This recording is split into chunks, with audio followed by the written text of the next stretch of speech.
terhormat Bapak-Bapak, Ibu-Ibu, salam Pancasila. Bapak-bapak, ibu-ibu yang media video saya ini, tolong jangan lupa subscribe, like, dan di-share. Sifatnya gratis. Pada hari Minggu tanggal 11 September tahun 2022 ini, saya akan mengomentari demo kenaikan BBM, menindaknya mengedepankan hukum daripada demokrasi.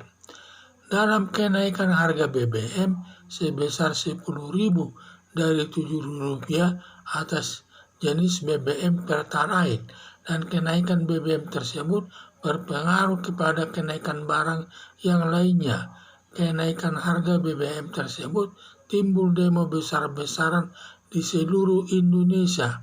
Kata Presiden Joko Widodo, demo BBM tidak masalah asal berjalan dengan tertib tanpa ada pengerusakan sarana dan prasarana milik umum sebagai perwujudan kebebasan berpendapat.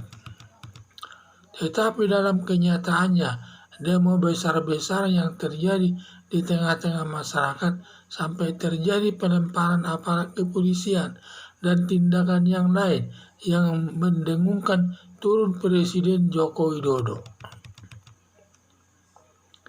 Dalam menanggulangi demonstrasi besar-besaran tersebut dan tindakan para pendemo sudah mulai membahayakan agar polisi dan militer mengedepankan penegakan hukum untuk menciptakan keamanan dan ketertiban, sementara meniadakan demokrasi dulu. Aparat penegak hukum khususnya polisi dan militer melakukan penangkapan kepada kelompok yang melakukan kerusuhan dan yang ingin menurunkan Presiden Joko Widodo, yang merupakan perbuatan makar yang ingin menjatuhkan pemerintah yang sah yang ancaman hukumannya di atas 15 tahun.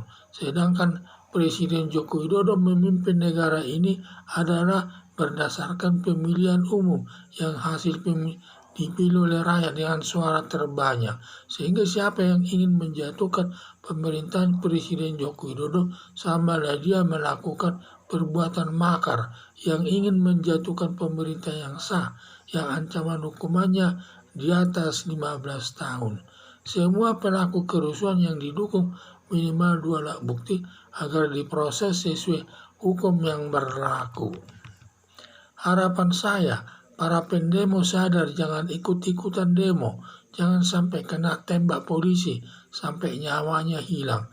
Para pendemo tidak mungkin sanggup menghadapi polisi dan militer yang diperlengkapi persenjataan ringan dan berat. Ditambah kalau pemerintah dalam keadaan terdesak menghadapi pendemo, polisi dan militer bisa melakukan penembakan kepada para pendemo tanpa dihukum dengan alasan membela diri, melaksanakan tugas, dan keadaan terpaksa. Ini ada 3 asas ini berlaku kepada setiap orang, aparat negara. Jadi kalau ada demonstrasi nanti besar-besaran, di mana polisi sampai terpojok, di mana polisi dapat melakukan penembakan bagi para pendemo tersebut. Kalau sampai mati, polisi di sini tidak bisa ditangkap dan tidak bisa dipersalahkan. Demikian juga ada alasan dalam melaksanakan tugas, karena tugas keamanan ini tugas polisi untuk melaksanakan keamanan dan ketertiban. Pada saat dia melaksanakan itu tidak bisa dipersalahkan kalau sampai ada korban yang mati. Dan juga demikian keadaan terpaksa, karena tidak ada lagi jalan lain, terpaksa dia melakukan pemukulan sampai hingga orang itu mati. Maka di sini polisi dan militer tidak bisa dituntut, tidak bisa dipersalahkan, karena dia ingin menjaga negara Republik Indonesia ini dari gangguan para pendemo tersebut. Sehingga kita harus hati-hati ikut demo itu. Jadi harapan saya supaya para pendemo itu sadar jangan ikut-ikutan demo, jangan sampai kena tembak polisi sampai nyawanya hilang. Para pendemo tidak mungkin sanggup menghadapi polisi dan militer yang diperlengkapi persenjataan ringan dan berat.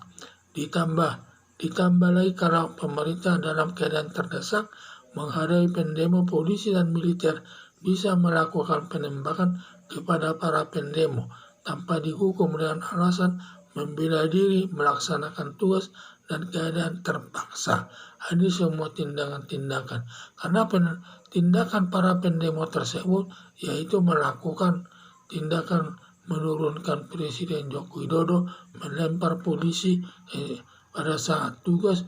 Ini semua sudah tindakan perbuatan kejahatan, apalagi ingin menurunkan Presiden Joko Widodo. Padahal Presiden Joko Widodo ini adalah hasil pilihan rakyat dengan suara terbanyak. Dengan demikian, siapa yang melakukan perbuatannya itu merupakan perbuatan makar yang ingin menjatuhkan pemerintah yang sah, yang ancam hukumannya di atas 15 tahun. Jadi mari kita hati-hati, kalau bisa jangan ikut-ikutan demo di tengah-tengah masyarakat tersebut. Sekian dan terima kasih.